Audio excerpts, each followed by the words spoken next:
this tape, my champions will show you 20 of the best exercises to develop your back and your biceps.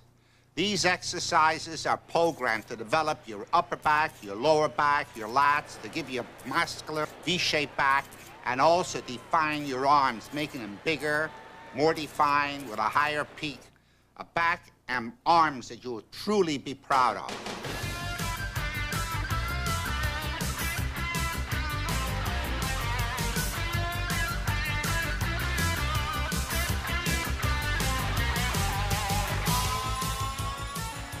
The primary muscles of the middle and upper back are the latissimus dorsi and the rhomboids. These muscles have two basic functions. They pull the entire shoulder girdle back and to a lesser extent pull it down. Pullback exercises pull the entire shoulder girdle to the rear in opposition to the pectoral muscles, which attach the shoulders to the front. Pullback exercises are all rowing movements. The shoulders start from a position in which they're shrugged fully forward. The pectoral muscles are squeezed and the back muscles are stretched.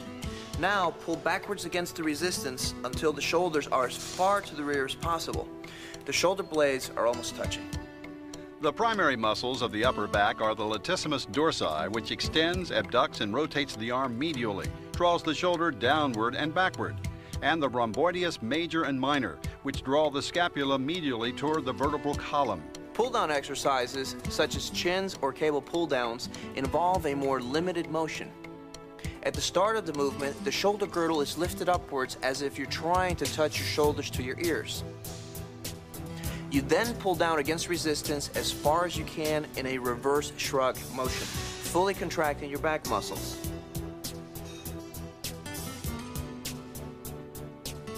Pullback exercises account for about 2/3 of back development. Pull-down movements contribute about 1/3. The weak link in back training is the biceps. The back is a large muscle, whereas the biceps are small. The amount of weight needed to build the back, the biceps cannot handle. So the key is to keep the arms out of the movement. You want to use the arms as hooks instead of using them to curl the weight. When rowing is done this way, the arms are only used to connect the weight to the body. They don't assist in actually lifting the weight. For the same reason, when you do a chin or a pull-down movement, you have to concentrate on doing most of the work with the lats, with the shoulders being pulled downward and the arms not bending much, but serving merely as hooks to connect you to the bar overhead. Another problem to avoid is too much involvement of the lower back. When you row or pull down, you should avoid cheating by pulling with the lower back and swaying to the rear, or else the primary muscles you're targeting in the exercises don't get enough work. The basic movement in the lower back training is simple. You start from a bent over position and then you stand erect. You bend over to pick something up, then you stand up straight again. This lifting and straightening of the torso involves direct action of the spinal erectors. Since the normal function of the spinal erectors is to stabilize rather than work through a full range of motion, they are the slowest muscles in the body to recuperate fully from exercise. Therefore, they only need to be worked once a week. You can avoid overtraining the lower back by alternating light and heavy workouts. Incidentally, you'll find that the use of the lower back muscles occurs to some degree in a variety of other different movements.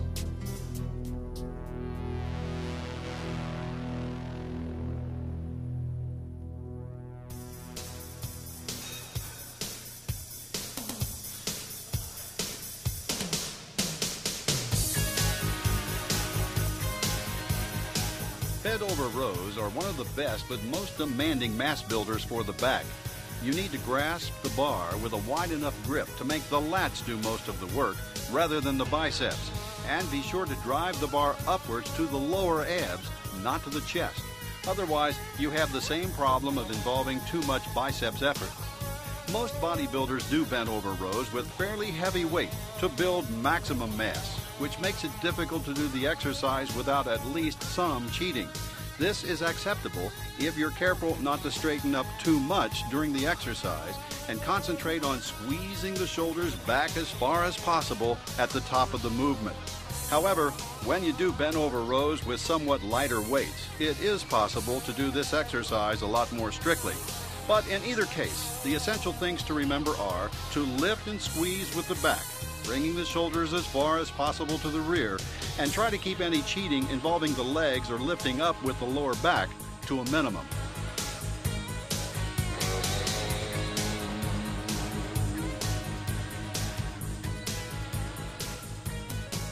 T-bar rows are a stricter form of bent over rowing. With this exercise, cheating is not recommended at all. Bend your knees, get yourself in as stable and grounded a position as possible. Then pull the weight up toward your chest, shrugging your shoulders back as far as possible to squeeze the back muscles together. Then let the shoulders come forward again and feel the big muscles of the back extend and stretch to the maximum.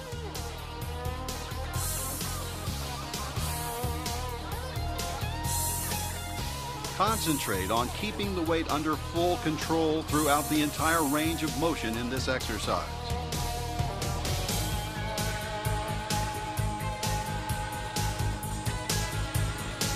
Again, concentration is the key. Use T-bar rowing to carve and sculpt the maximum detail possible into the muscles of the upper middle back. The T-bar for me is the bread and butter. When you think of thickness, back thickness, you think of what exercise allows you to move the maximum amount of weight and the most comfortable way to move it. The T-bar is a close grip movement. You're bringing the weight. The upper back middle muscles are contracting maximally. There's no long stretch of the lat involved here, simply because you're concentrating on the upper middle. And that's the area of the back where a lot of activity can be developed in today's bodybuilders, which will give you that resemblance of Albert Beckles, for example, with that type of detail. You don't get that detail by doing one-arm rows. And a lot of young guys and professionals today are doing, sticking to the same regime. I like to now think that there's a little step to go beyond that, and you have to bring those secondary muscles into play. T-bar gives you mass and thickness, and that's what that section of my back training will always consist of. Using one-arm rows, you can isolate each side of the upper back in turn. However, this exercise can be more difficult to do than it seems. For one thing, be sure to bring the dumbbell back toward your hip rather than up towards your chest and shoulder, which turns the movement into more of a curl than a back exercise. And when you lift, concentrate on the feeling of squeezing your back muscles together. Both sides, not just the side with which you're lifting. Otherwise, you'll tend to rotate your body as you lift rather than making the big back muscles do the work by themselves. For maximum stability, try leaning with your free arm on a bench, weight rack, or some other support to keep your body steady and fully grounded throughout the movement.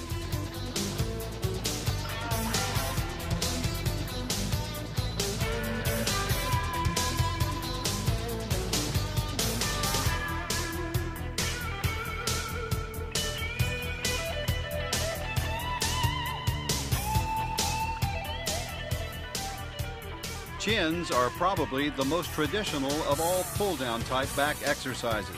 However, they can be very difficult because you are dealing with your entire body weight in this exercise, and women in particular have trouble starting out working against this much resistance. If chins are too tough for you at the beginning, try building up your strength with cable pull-downs, or have a workout partner hold on to your ankles to provide the lift you need to do your set of chins.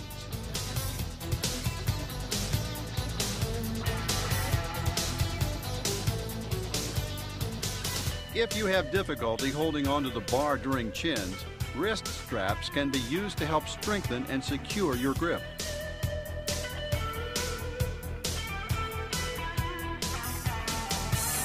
Chins can be done behind the neck, which is a very strict and demanding form of the exercise. or to the front, which is slightly easier since some of the pullback function of the back mixes in to help in the pull-down effort.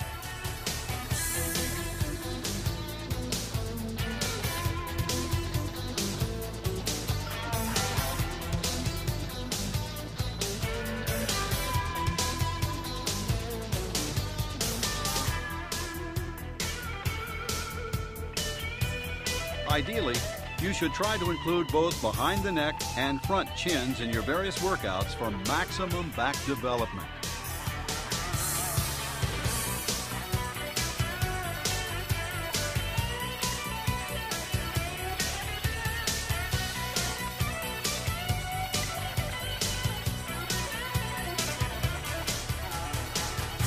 The most impressive thing to me is when a bodybuilder is standing on stage in the relaxed pose and they have the V taper from the lats down to a small waist and then their small hips, and then they come out with the balloon thighs. So for me, when I train my back, I always envision what I want to look like on stage, and I really want to have that small waist, and to get that, I've got to have the illusion of a big wide back. So I concentrate a lot on doing wide grip chins.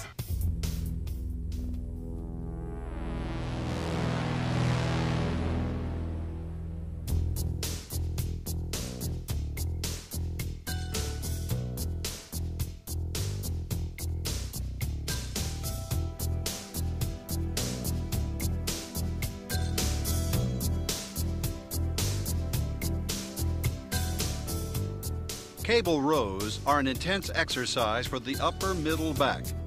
As you lower the weight, you should concentrate on feeling the shoulders being pulled as far forward as possible, rounding the back, stretching the lats, and squeezing the pectoral muscles together.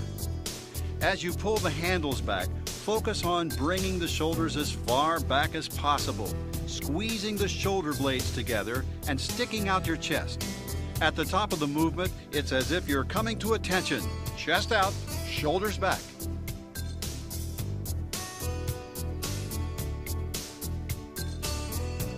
One mistake to watch out for doing cable rows is involving too much lower back. As you stretch forward, do so from the upper back, with the shoulders coming forward and lats stretching. Don't bend forward from the waist any more than is necessary. Otherwise, you end up working the spinal erectors of the lower back, which takes away the intensity from the upper back muscles you're trying to target.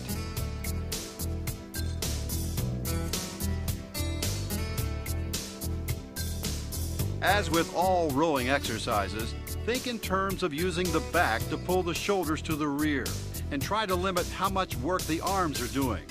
Biceps will be involved any time you curl your arms, but think of the arms merely as hooks that help connect the back to the resistance of the weight stack, rather than as muscles primarily involved in the exercise.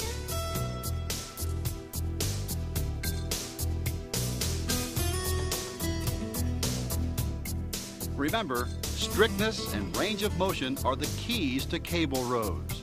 Use a weight that's light enough to allow your shoulders to go all the way forward and all the way back. Otherwise, you won't be able to involve the smaller muscles of the upper back, and you'll end up with mass, but not enough detail. Your seated cable rows, for example, are a repetitious movement of the T-bar.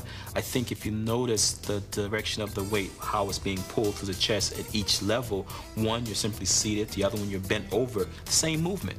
You know, it's the exact same movement. You become smarter and clever, I think, by utilizing the row, seated row, to do more of the contracting movements and not trying to move the whole rack by seated. Do the T-bar, let that be the mass builder and work that same area, but you have much more control and that inertia and gravity is on your side.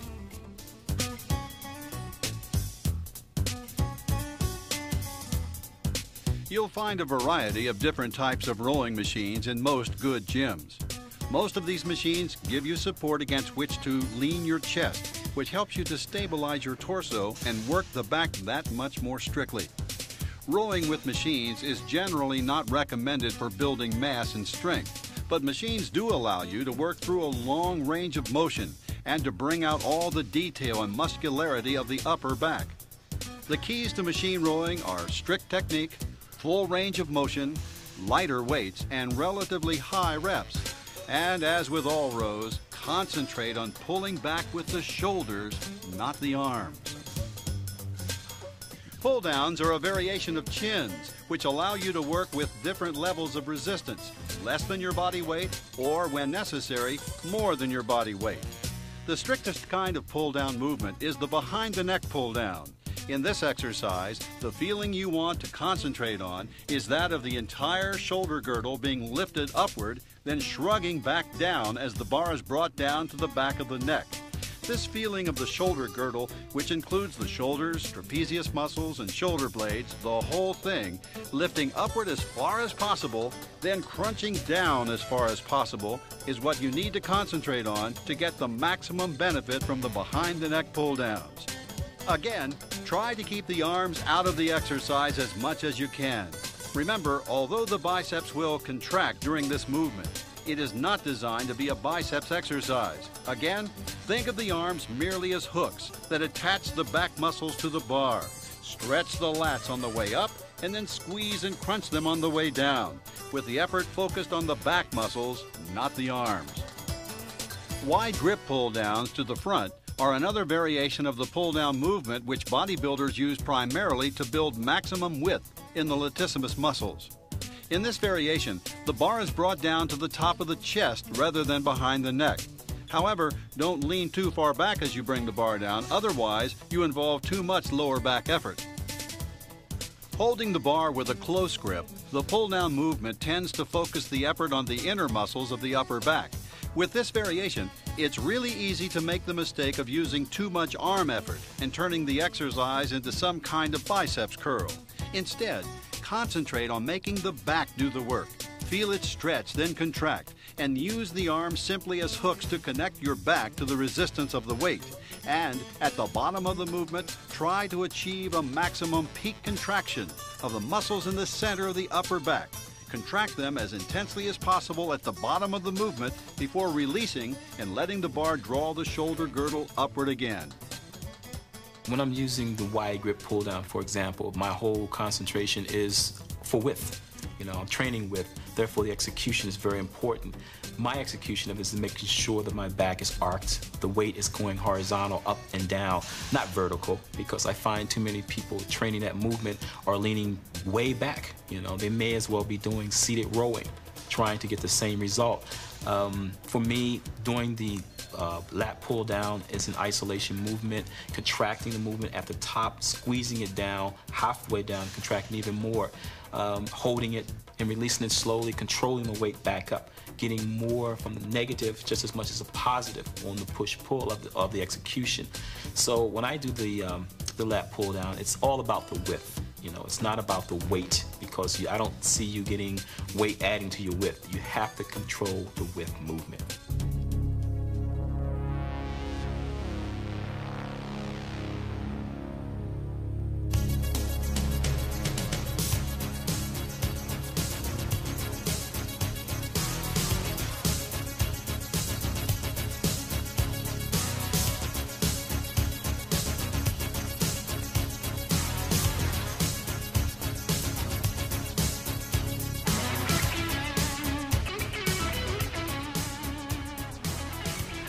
Performing hyperextensions on a hyperextension bench. The key to success is slow, deliberate movements done under full control.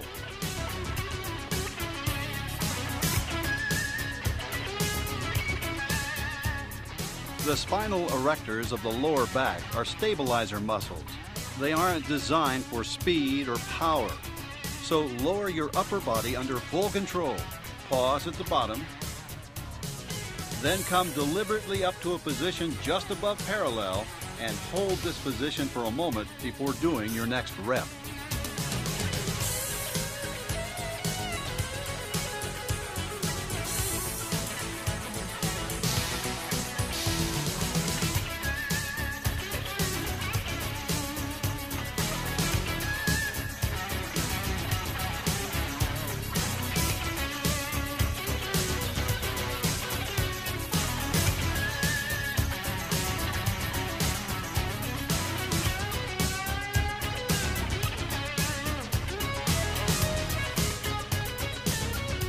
Good mornings get their name from the bowing motion you use to work the lower back muscles.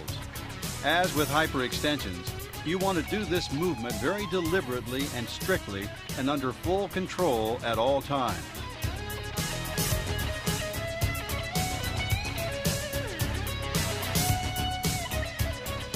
Bend forward from the waist with a bar held across your shoulders. Come down until your upper body is about parallel to the floor. If you keep your knees bent slightly during the movement, you'll take some of the excess stress off the lower back.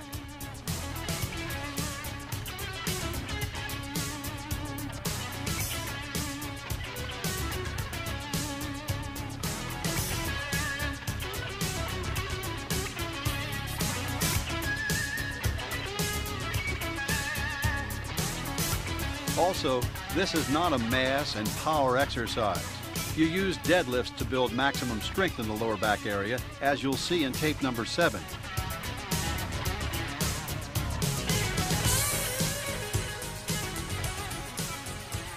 So stick to light to medium weight and very strict technique to get the most out of good mornings.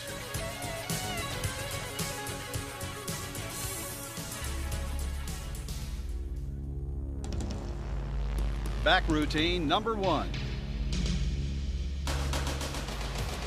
Bent over rows. 4 sets of 10 reps.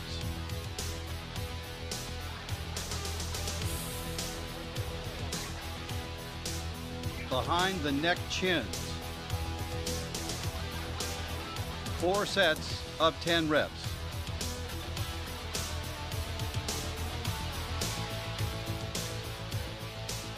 Cable rows. 4 sets of 10 reps.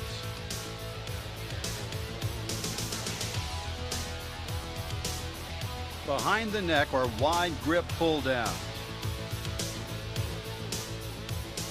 4 sets of 10 reps.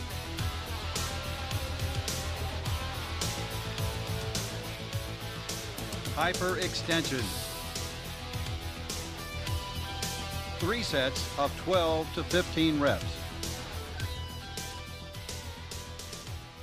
Don't monitor your progress based on the people you're around or the pictures you see in the magazines. Monitor your progress based on your commitment to your diet, your commitment to your working out, your intensity levels, and what you see in the mirror. On one day, I may not do any T-bar. Everything will be cable.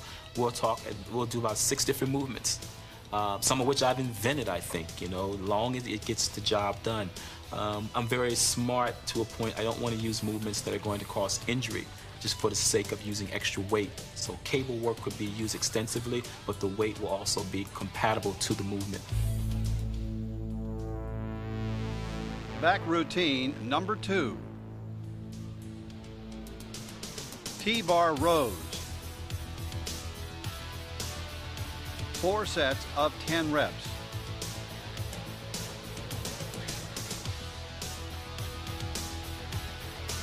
Front chins. 4 sets of 10 reps.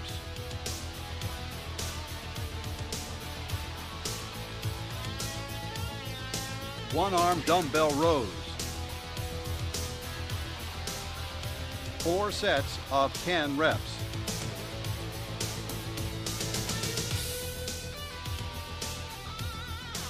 Close grip pull downs. 4 sets of 10 to 12 reps.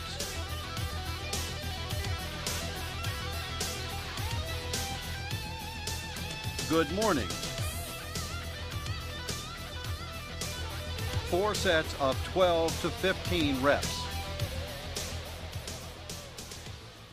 You take the back, for instance. I mean, the guys with the best backs in my day were guys like Eiferman, Jack Dillinger, and all these guys were all past Mr. Americas. All past Mr. Americas. All guys who were big into movements like bent over rowing, barbell bent over rowing. All had phenomenal backs. Ida and I were using 400 pounds 40 years ago and rowing. Yeah, that's incredible. And how many repetitions? 8, 6s and 8s. But I think this is one of the things that molded the backs of that particular period. You know, if you look at the backs of that particular period, there were some great backs. Jack Dillinger's back way back in 48, 49 was comparable to a lot of guys today. Right. You know, Marvin Eder had the depth, rounded, and I think that has to be done, but by the same rule. Not just that, not purely and simply that, but shape work with one-arm dumbbell work and overhead. So you work in scapular isolations, getting length of latissimus, not only getting depth of latissimus. You really got to train your back, and you got to take more importance on form and not so much importance on weight. You don't have to become a bodybuilder in order to have a strong back and have a good posture, but you have to at least train it. Control the weight. Don't let it control you. And to squeeze in the repetitions, control it. That brings in the detail. That brings in that growth to get you past the sticking point.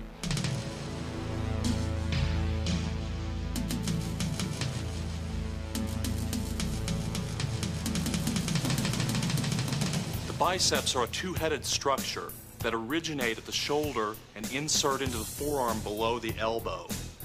Now, the basic exercise for the bicep is a curl, which is a one-jointed isolation movement that goes from the elbow. The basic function of the bicep, though, is to curl the forearm up to the shoulder, and that's going to oppose the strength of the tricep. Although they also help to lift the whole arm and to also supinate the forearm. This type of curl hits the muscles slightly different, but they all involve pulling the forearm up to the shoulder. The biceps brachii is a two-headed muscle placed on the anterior aspect of the upper arm that flexes the arm, flexes the forearm, and supinates the hand. The long head draws the humerus, the upper arm bone, upward, strengthening the shoulder joint. In biceps training, the emphasis is on control and isolation. Heavy weights aren't needed. Your back training gives you plenty of that. For example, heavy rowing, a two-joint movement, also puts a lot of demand on the biceps. You're better off concentrating on isolating the biceps to minimize the involvement of other muscles. Avoid the heavy cheat type of movements. You'll find that some exercises are tougher than others to isolate the biceps. Standing barbell curls, for instance, must involve the front delts, traps, and lower back. Just keep concentrating on your biceps isolation as much as you can. It's easier with such exercises as the preacher curl. It's ideal for biceps isolation, as are many kinds of cable and machine curls. Bodybuilders tend to drastically overtrain their arms. Both biceps and triceps are such small muscles, and as we said, they are subject to a lot of stress when you train your back, your chest, and your shoulders. So you don't need to do endless sets and reps during your arm workouts. I mean, 12 sets each for biceps and triceps is plenty. And I know a lot of bodybuilders who prefer doing less.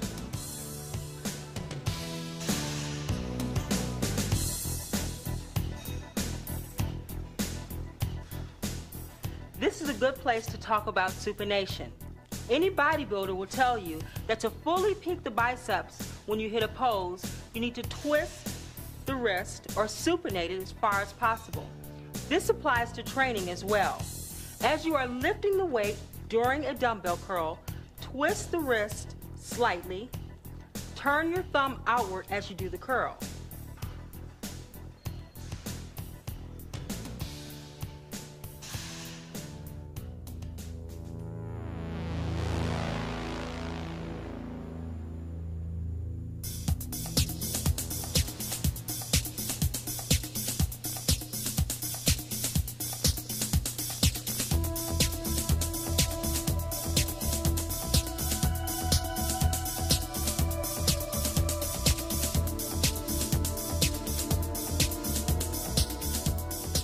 Barbell curls are the closest thing to a mass builder you'll find in biceps training.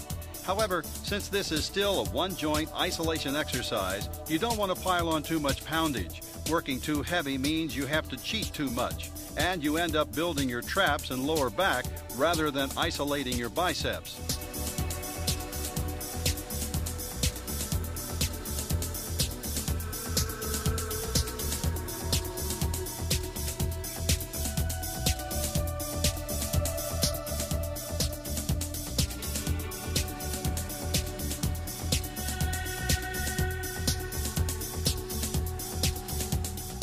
To do barbell curls effectively, keep your upper body steady throughout the movement and the weight under full control. Feel a steady, continuous tension as you raise and lower the weight. When you curl the weight to the top, feel the biceps fully contract. And at the bottom, let your biceps muscles fully stretch and extend.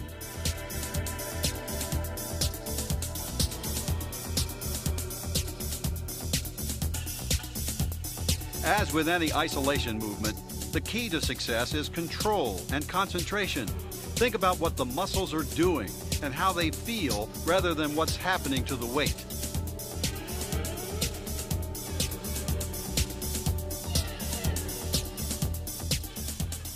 The biomechanics for the curl, for instance, you want to always go through the full range of motion. Some athletes have a tendency to do these short, jerky kind of ranges. Well, there aren't many things that you do in just this motion. You want to build strength throughout that range of motion and be in control of the resistance throughout the range of motion. You don't want to throw the weight up because, again, what goes up must come down, and then you deal with inertial forces of gravity, acceleration, as well as the weight itself. You want to control that weight.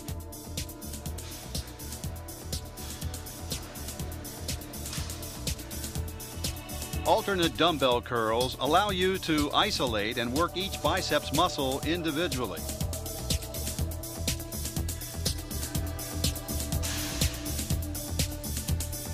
As you curl with one arm and then with the other, concentrate on supinating your wrists as you lift. That is, turning your hand so that the thumb goes outward and downward.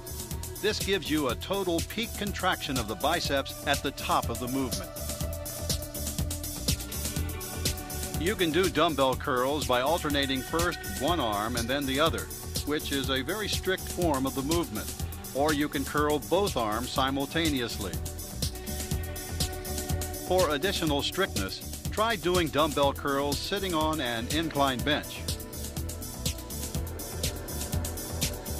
However, no matter what variation you choose, remember to concentrate on controlling the weight at all times, performing a smooth, continuous movement, and keeping the mind in the muscle. Think about what the biceps are doing rather than the weight.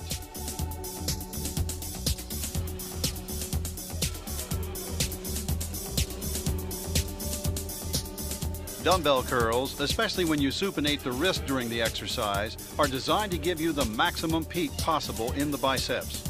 Hammer curls, on the other hand, because you pronate your wrist about 90 degrees when you do the movement, tend to focus the effort on the outer head of the biceps on the outside of the arm. You can feel this happening when you do the lift. In fact, with hammer curls and all other exercises, you should make an effort to feel exactly how different grips and different variations change the way your muscles feel during the movement. This awareness of what the muscles are doing, the ability to keep your mind totally in the muscle, is one of the keys to developing maximum intensity in bodybuilding training. Some athletes are so interested in the size and definition of their bicep, they'll do many, many, many sets of curls over and over and over again. And sometimes the bicep can start to spasm because this person has done so many sets for just one body part. So it's important to not only go through the full range of motion while you're training that body part, but at the termination of your curl or bicep motions, to go through a range of motion with an easy stretch.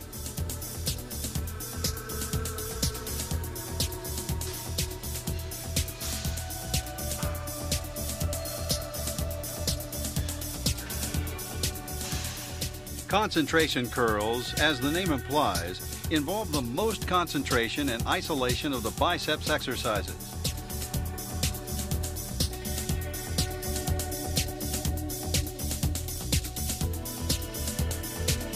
The idea is to curl the weight up towards your chest, using only the biceps with no help from any other muscles.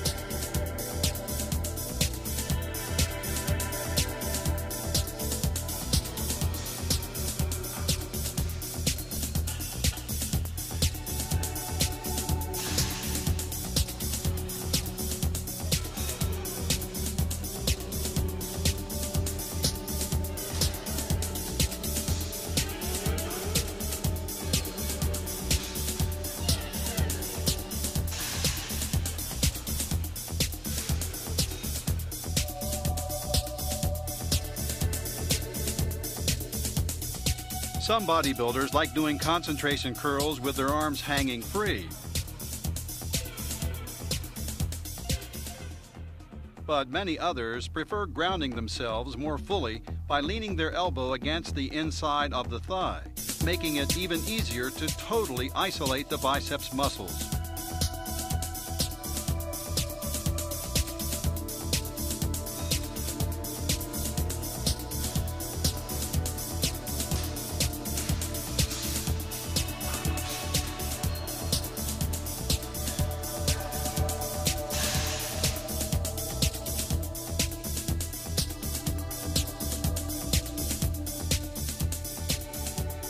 Preacher curls are another good isolation exercise for the biceps.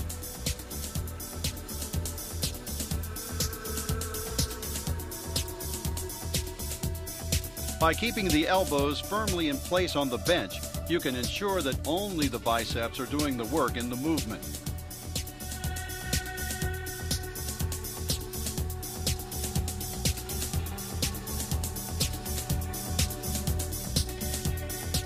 However, anytime you lock the elbows in place like this, you're putting more stress on them. So use preacher curls as a detail peaking exercise, and be sure not to use so much weight that you risk putting too much stress on the elbow joint.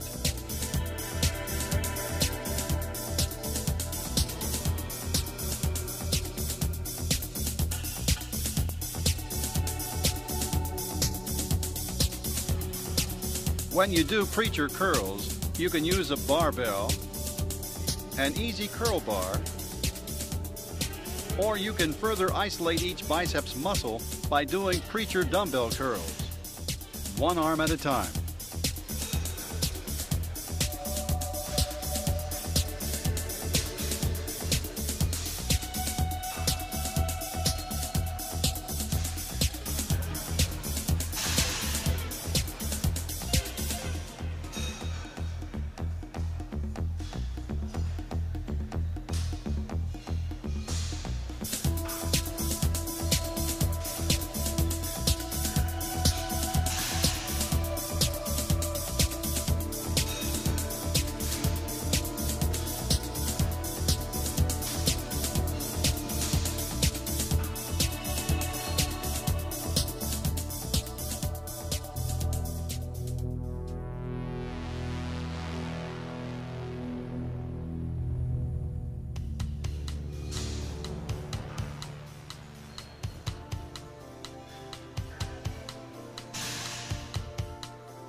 You'll find a variety of different curl machines in most well-equipped gyms. These machines allow you to do curls against smooth, continuous resistance and frequently feature some kind of cam-created variable resistance.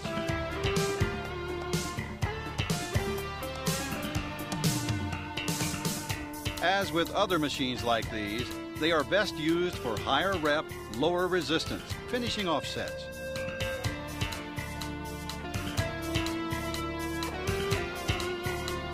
With machine curls, you shouldn't expect to build a great deal of mass and strength. So instead, go for full range of motion, very strict, detail and quality movements.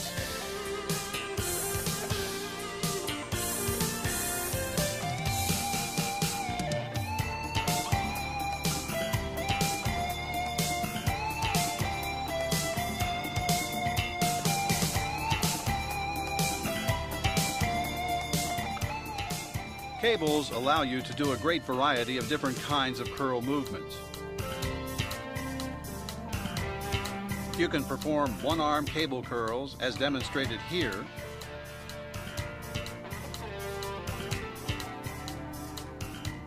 or you can use a bar instead of a handle and do the cable equivalent of standing barbell curls. By combining a preacher bench with different kinds of handles, you can do various kinds of preacher curls and one-arm preacher curls.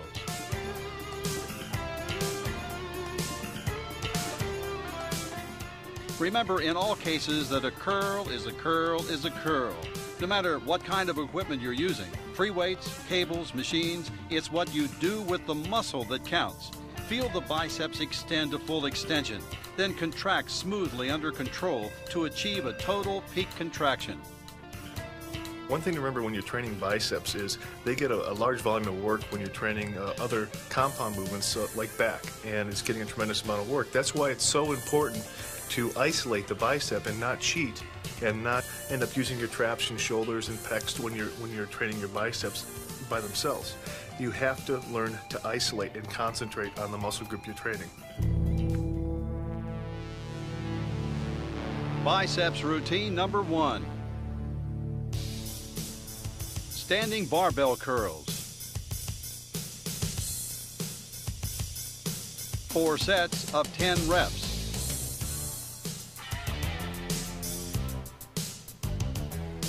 Seated dumbbell curls. 4 sets of 10 reps.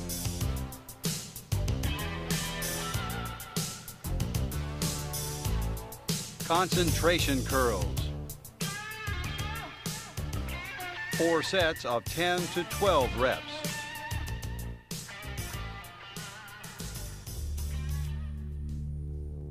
Biceps routine number 2. Easy bar curls.